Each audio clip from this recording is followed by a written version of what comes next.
So I turned 54 years old today.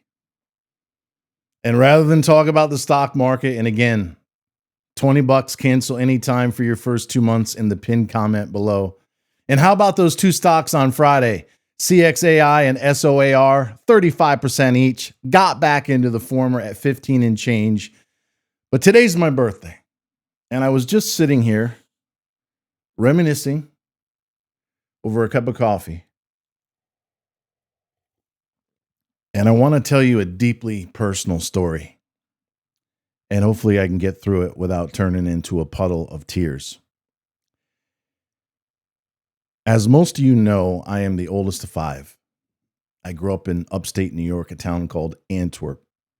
Got a beautiful sister who's now right up the street in Woodstock, Georgia. We moved here about 15 years ago from Florida. I've got two brothers in upstate New York and one in Denver. And as I was sitting here reminiscing about how fast life goes, I was just watching Frasier yesterday. It's on at 5 o'clock here in the weekends. I hit the info button yesterday. 1996. 30 fucking years. In the blink of an eye. It seems like 10 or 15 years ago-ish that and Seinfeld were a hit. So I was sitting here deeply grateful for 160 some odd. I got fired twice today. Can you believe that? Who still believe in me. Who've made 10, 15, or as much as 20 times on their fucking money in the last 2.5 years. But the most important thing that I can gather from them, and I'm hoping at least in some cases from me to them, is the friendship, the community, the love. They're my online family. But almost 50 years ago to the day, and again, I'm 56 today, I was shooting baskets on my court that my dad made out of cement. And I was facing the barn. It was basically a big garage, but we called it the barn. And my father was a welder and an artist, mostly oils and sculpting, very talented. Mom passed away, as many of you know, of a stroke on Cinco de Mayo of 2015.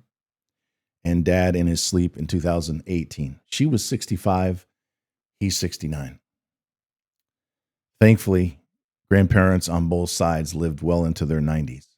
So my fingers are crossed there. But I'm shooting baskets.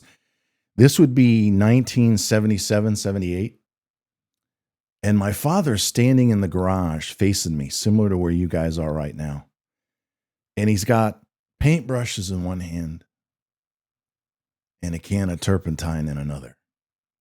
And his mouth is open like this. He literally looks like he saw a ghost. I said, Dad, what's the matter?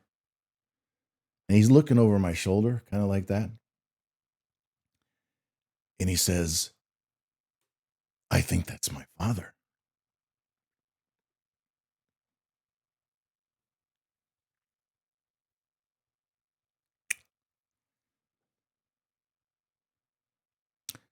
You see,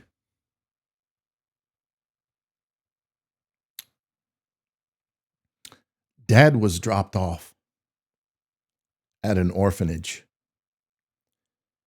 when he was 3 years old. A Catholic orphanage in Watertown, New York. He didn't get out until he was 11. So you can only imagine what was going through his mind when he saw his father, who dropped him off at an orphanage 25, 30, 35 years ago. And up comes this little guy. He was about 5'6". My dad was 5'9", Irish Italian. And I'll never forget this. He's to my right. And he says to my dad, long time no see. And my dad, I can tell he's like in shock. He's like, yeah. And his father goes, well, it looks like you're doing well for yourself. And my dad's literally shaking. He goes, yeah, this is my oldest son, me. I've got a daughter in the house who's 5 or 6 at the time, and a new baby boy, my brother Nate. I've also got 2 younger than him. And his dad goes, "Wow, that's amazing."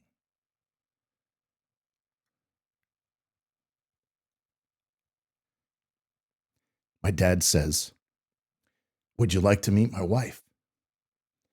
And his father goes, "No, no, I can't stay long." I'll never forget the look on my father's face.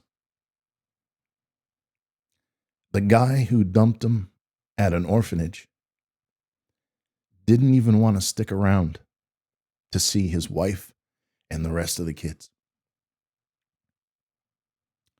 He stuck out his hand, my dad's father, and he says, "I'll see you around, Frank." "Yeah, you too."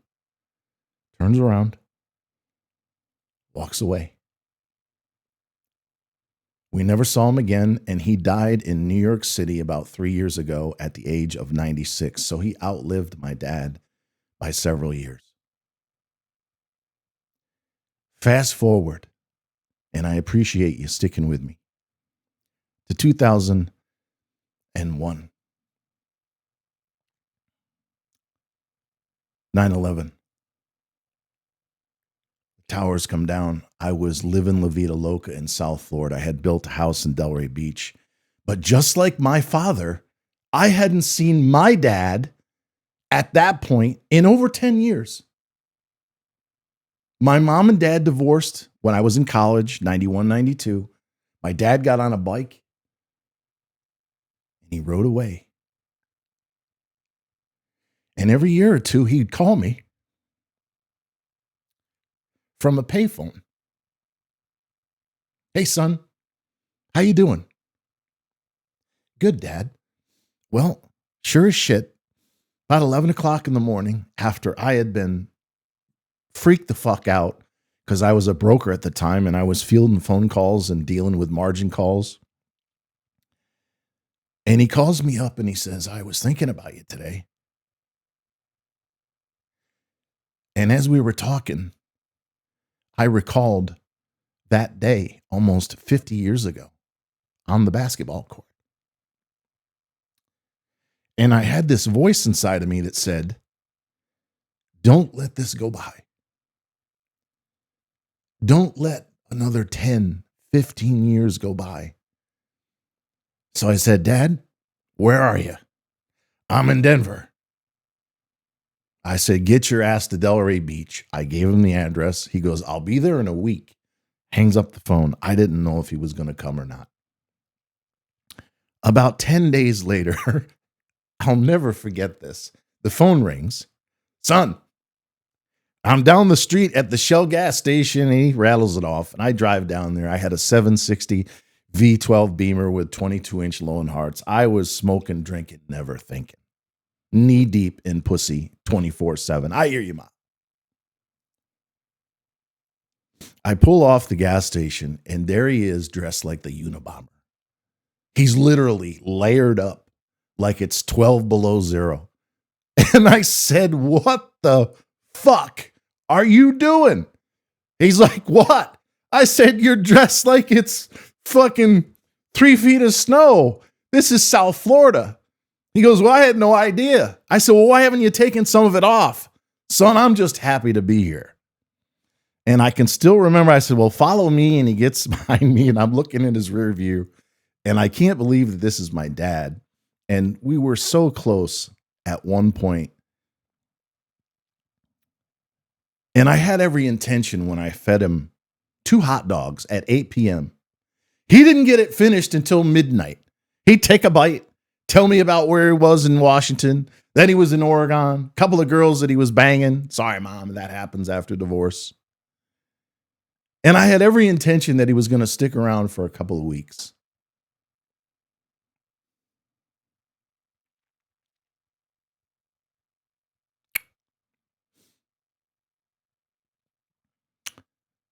Eight long years and he never left.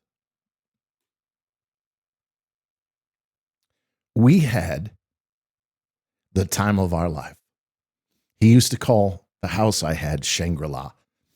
We had 3 Swedes in a fucking hot tub one night, a couple of Brazilian girls another, and we never did anything in front of each other. But it was just one fucking nonstop party that never ended. We traveled, we partied, we went to clubs together. He met a number of famous people. He used to occasionally sit at the same fucking table as Cal Ripken Jr. and Chris Carter, baseball and football fame, at the local Starbucks. I don't mean to name drop, but he had a lot of famous friends that got a kick out of chilling with him. 2006, I was way too early with my puts, where I saw the big crash coming in terms of real estate.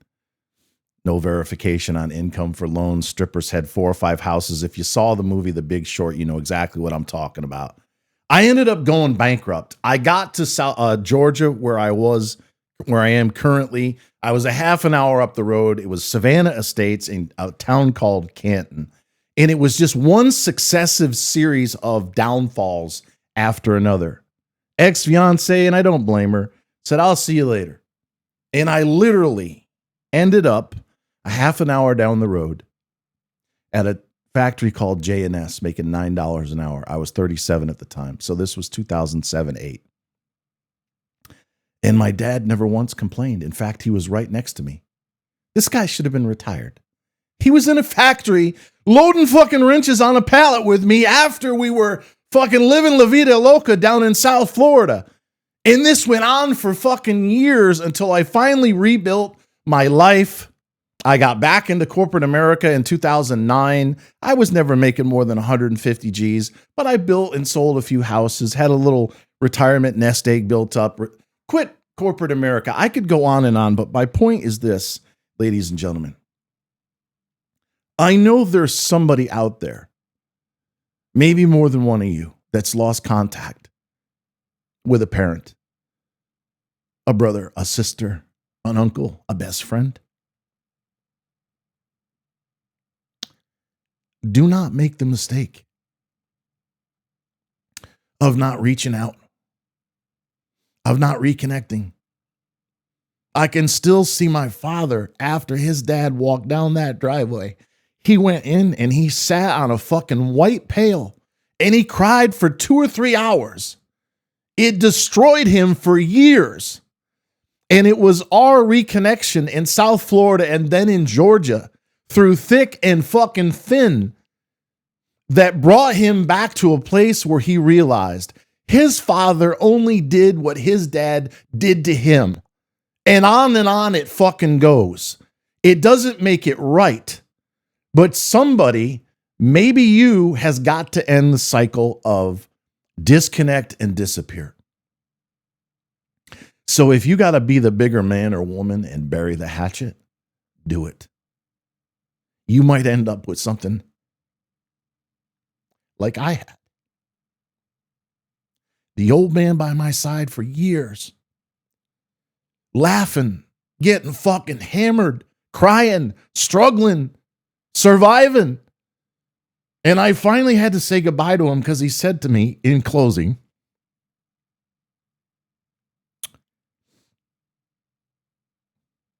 "Son, I don't want to die here." I said, "What do you mean?" He said, "I don't want to die in front of you and Anna. I want to go back out west." And we tried to get him to stay. And in the end, he got his wish. He goes out to Denver. My sister flew with him, got him all situated in a nice apartment.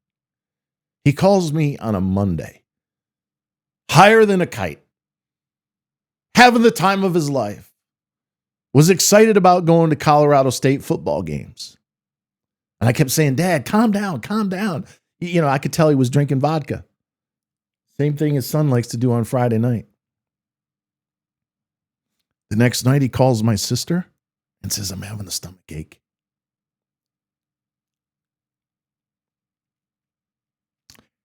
She says, well, how about Tyler, my youngest brother, who lived in Denver, come take you to lunch tomorrow? Yeah, I like that. Wednesday morning.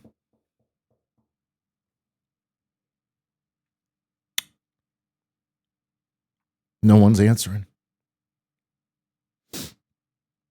They get the manager, open the door, and there's my dad in his easy chair. Gone. But he was such a good man that even when my parents got divorced, they eventually reconnected as friends. And he kept saying, I don't want to suffer like your mother did. My mom was in a coma for 3 weeks until yours truly, along with the rest of the family, had to pull the plug. There was nothing left. And he got his wish.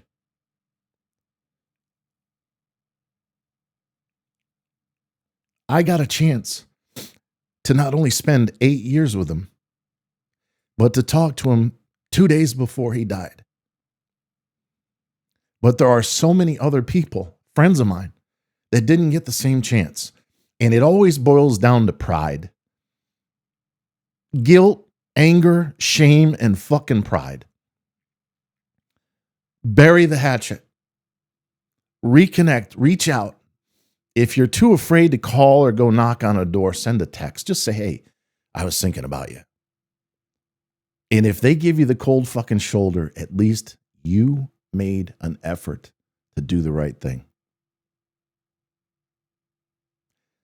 I'm not sure how much, if any of this makes sense, but I'm going to post it. And until next time, always remember that I love you. And thank you so very much for watching.